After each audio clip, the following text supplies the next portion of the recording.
Hey guys, welcome back to the channel. My name is Nobody, for those of you who this is your first time to the channel.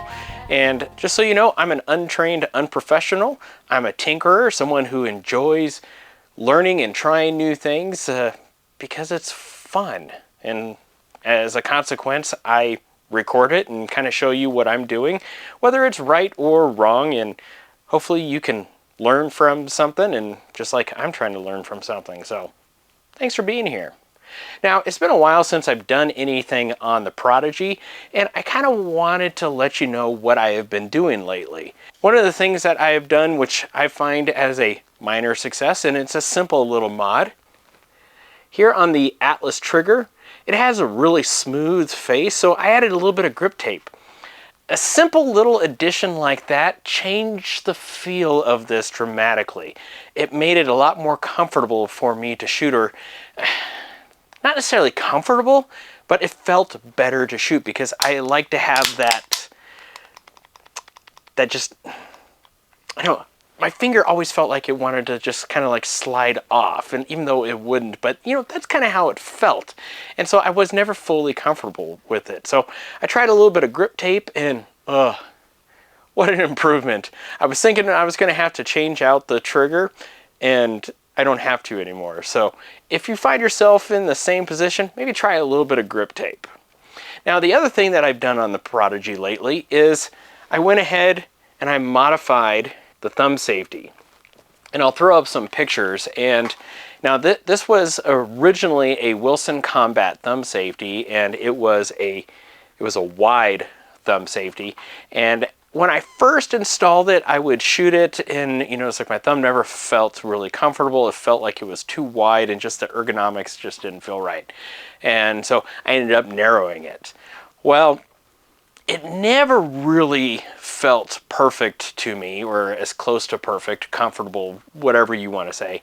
So the other day I decided to play with it just a little bit more, and I ended up shortening it. It made it to where my thumb actually feels like it wants to point naturally when I'm on the pistol.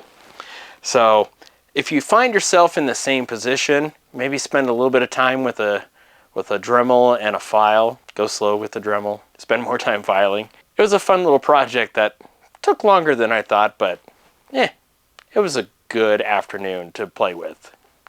Now, the last thing that I did to the Prodigy, which is the main purpose of this video, and that is, well, some of the things that I do just don't turn out as cool or as worthy as I thought.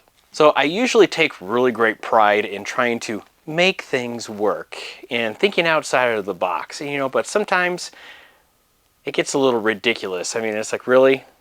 As a Magwell? Not so much.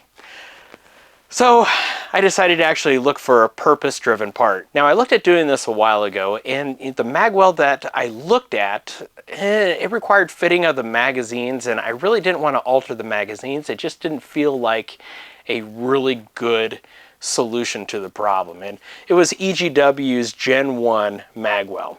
Well, since then, they came out with a Gen 2 that doesn't require any fitting. All right, so the EGW part number is going to be 11722, and as you can see, it's the Springfield Prodigy Magwell, and that's for the black one. So they do have some other colors, so if you want to spruce it up a little bit, feel free.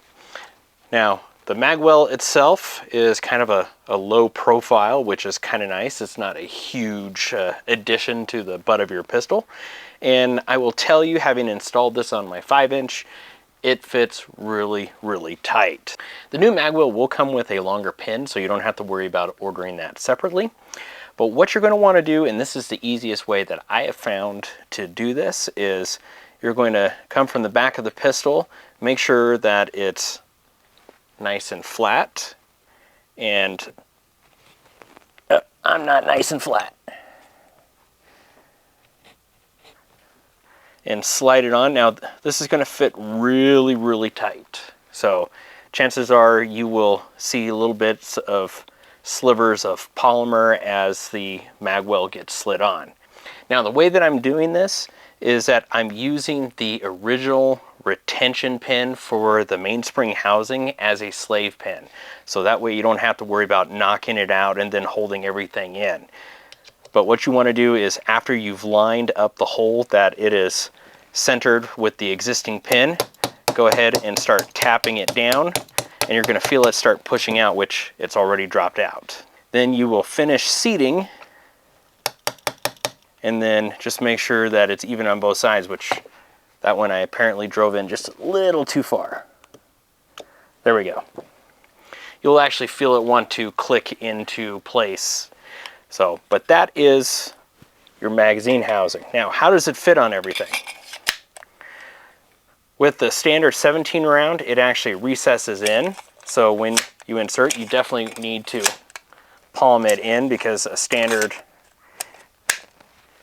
doesn't want to sit as easily. So it's a little bit of a learning curve if you haven't used that style before, whereas the regular 20 rounders fit really nice.